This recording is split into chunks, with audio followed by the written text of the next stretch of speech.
Now, welcome everybody to this evening's conference with Le Cercle des Langues. Tonight we are talking about inversion in conditional sentences. It will be for levels B1 to B2. So for the next 25 minutes, I will present the conference.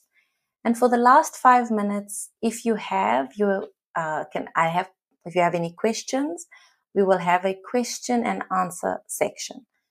So please feel free to put your questions into the chat, or you can put it onto a piece of paper. So let's begin. In tonight's conference, we will be looking at 4 different sections. The first, we will talk about introducing or the conditional sentences. So what is the basic conditional? And in our second part, we will look at how do we invert conditional sentences. For the third part, we will look at practical usage in communication. So how do we use this in everyday life? And for the fourth part, practice and social interaction. Because it's important to practice something so that we know that we fully understand how to use it. So let's go on to part 1. Introduction to conditional sentences. So what are conditional sentences? Conditional sentences connect situations and their consequences. They allow us to discuss facts, possibilities, predictions, and imagination. Mastering them is essential for advanced communication in everyday and professional contexts. So, in general, conditionals contain 2 parts: the condition clause and the result clause. The condition usually begins with if. For example, if it rains, I'll stay home. They help us to connect the cause and the consequence. It's important to remember there are also degrees of conditionals. So you get the 0 conditional, the first conditional, the second conditional, and the third conditional. If it rains, I'll stay home. This is your first conditional. It's important to keep in mind, as I said before, there are 4 main types of conditionals. We have the 0, the first, the second, and the third. And each type expresses a different degree of reality, probability, or imagination, depending on the situation. So let's have a quick review. So the 0 conditional, it talks about general truths or facts that are always true. And the structure for this conditional is if plus the present simple to give us a present simple result. For example, if ice melts, it becomes water. If people don't drink water, they get thirsty. Our first conditional, it talks about real or possible situations in the future. And the structure is if plus the present simple, which will give me a future simple response. And that is will plus the base verb. For example, if she practices, she will improve. If you study hard, you will pass the test. So here you can see our 0 conditional presents our general facts, and our first conditional talks about possible or real situations.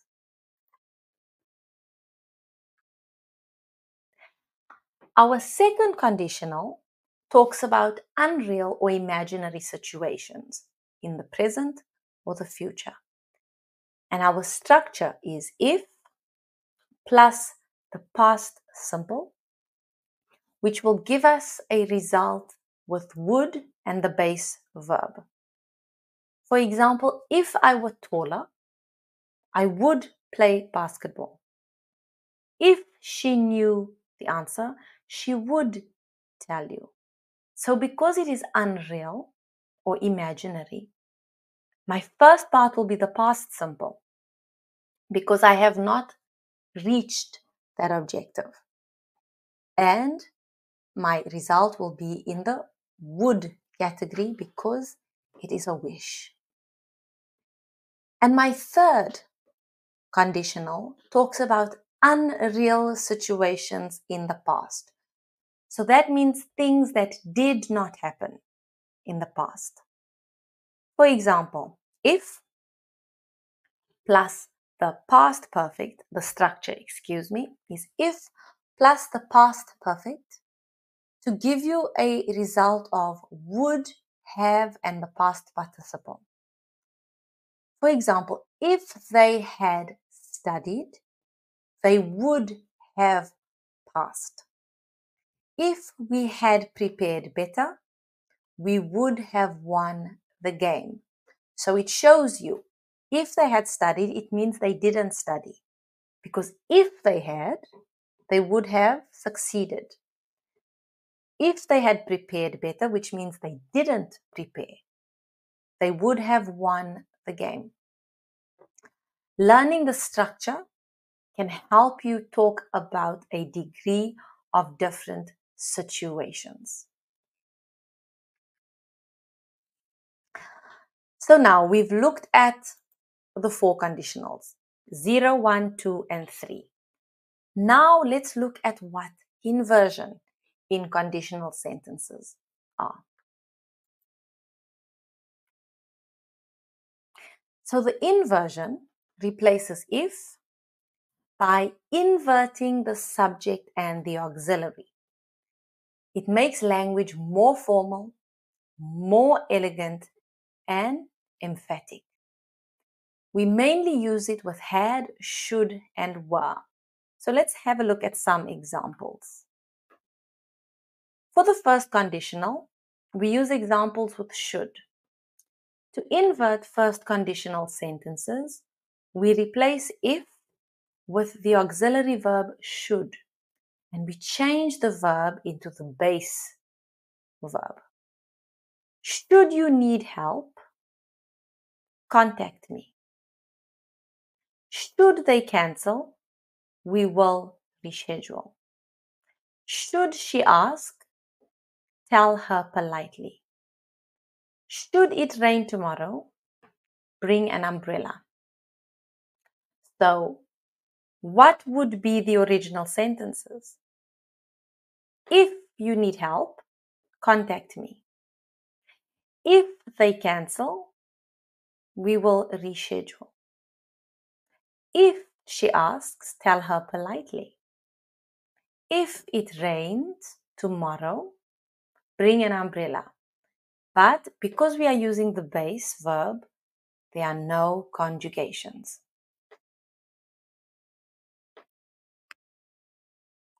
The second conditional, we use the examples with were, and we change the form of the verb to the infinitive. So to plus the infinitive.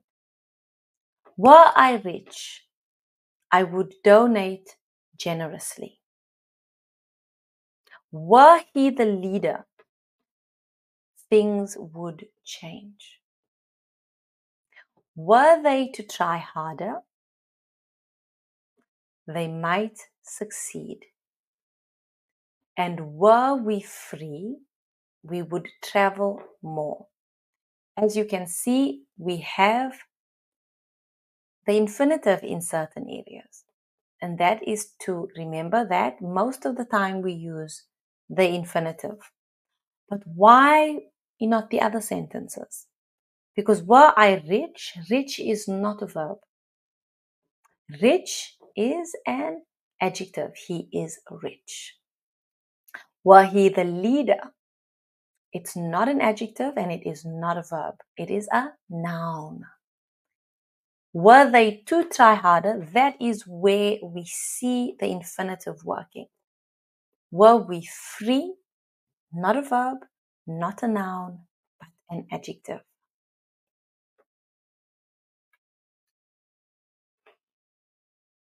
And in my third conditional, I have examples with had.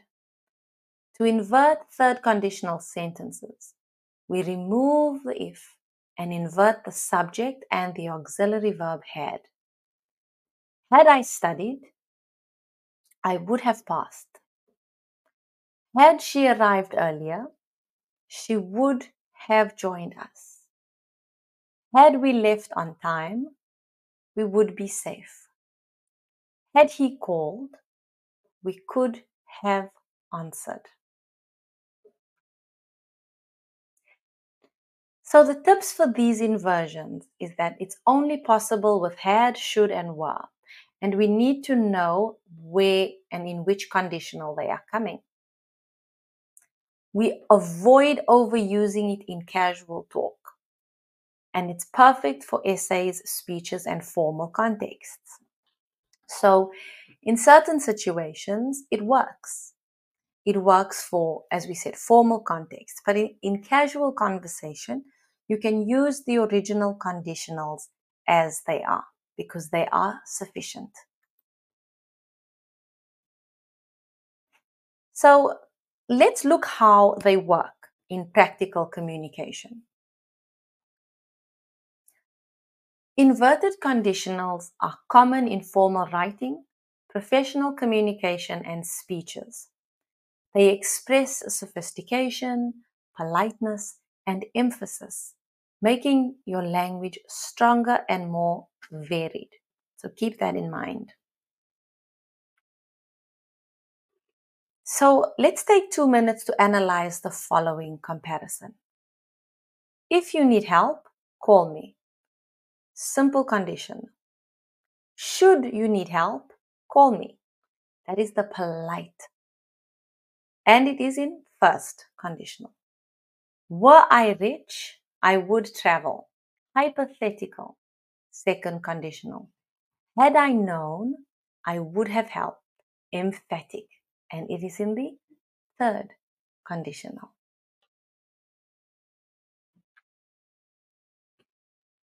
So let's look at an example dialogue. I missed the deadline again. Had you asked earlier, I could have assisted. You're right, I delayed. Next time, should you need help, just text me. Example 2. Were I free tonight, I'd join you. That's fine. Should you change plans, let me know. Had I managed my time better, I would already be ready. So for the sake of the example, it is a bit overused. However, it's just to show you how the conversation would change. Example 3. Should you require support, contact me anytime. The client, thank you. Why confused, I would reach out. The manager, excellent. Had others done so, they would have solved the issues earlier.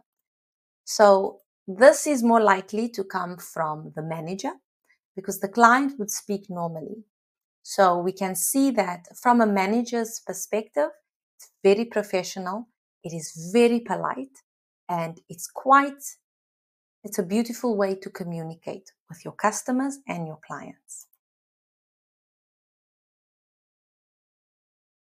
So tips for communication. Use the inversion for emphasis or politeness. So that's important. Apply it in professional emails or speeches. Avoid it in casual chats unless for style.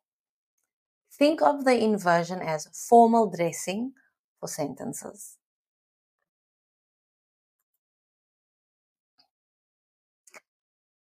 So now, how do we practice this? So here's some vocabulary to keep in mind when talking in a professional setting. Formality, politeness, professionalism, elegance, conciseness, variation, clarity, etiquette, discourse, and effectiveness.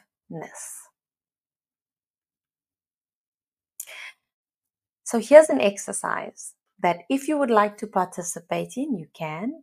You can put your answers into the chat. Transform these into inversions. If I had worked harder, I would have passed. If she were the leader, she would decide differently. If they should call, tell them I'm busy. So I'll give you a moment to put your answers into the chat, and then we will look at the responses together.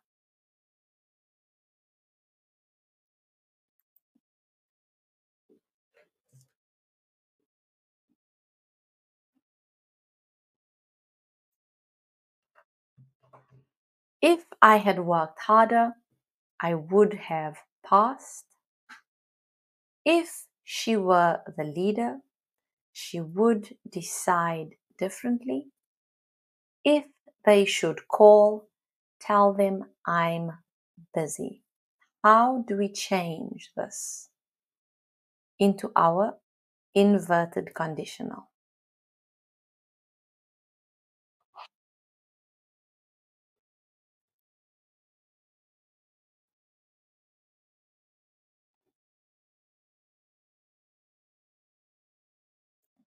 So Florence has given us our first example. Thank you, Florence. Had I worked harder, I would have passed. Beautiful. Thank you for sharing.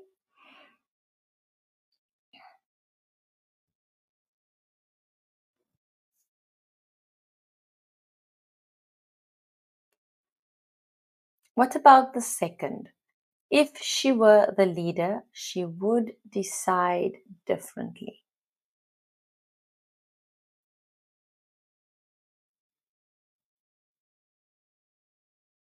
Alice, thank you for sharing. She says, were she the leader, she would decide differently. Beautiful. Thank you for sharing. And what about the last one? If they should call, tell them I am busy. If they should call, tell them I am busy.